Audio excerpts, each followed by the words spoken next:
The RM100 is the ultimate set and forget way to mow your lawn, but you do still need to spend a little bit of time to make sure your machine's looking great and that it's running smoothly and efficiently. Let's start underneath, and first things first, turn your mower off using the power switch located under the deck behind the carry handle.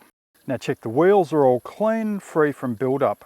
This keeps turning accurate, and on sloping sites makes sure the RM100 doesn't have any traction problems. Now give the underbody an all-over clean, working in towards the actual mowing disc. If any material's stubborn to remove, then use a damp brush or damp microfiber cloth and then wipe over with a dry cloth. Taking care of sharp edges, give the disc and blades a clean. Once clean, have a look at the blades themselves. The leading edge should be sharp and undamaged, and all blades should swing easily. Now don't be surprised by how small the blades are on the RM100.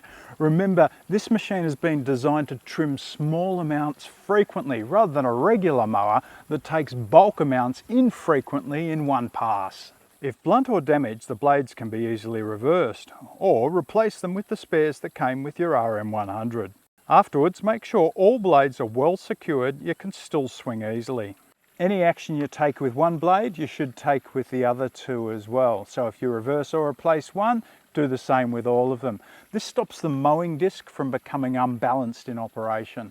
And the last thing beneath the deck is to gently rotate the mowing disc to make sure it's moving freely. If it appears to be catching it all, then check the drive spindle above the mowing disc and remove any obstructions. Then switch it back on, and you can now flip your RM100 back on its wheels. In most cases, wiping gently with a clean, dry microfiber cloth will pick up all dust, but for any material that won't shift, just lightly spray with mild detergent before wiping off with a clean, damp microfiber cloth. Check the rain sensors, they need to be nice and clean, and check the charging contact ports are clear. Turn the main power supply off at the wall and use the same process to clean the docking station, and also check the charging contacts are clean. If they appear at all tarnished or corroded, they can be gently cleaned with fine steel wool.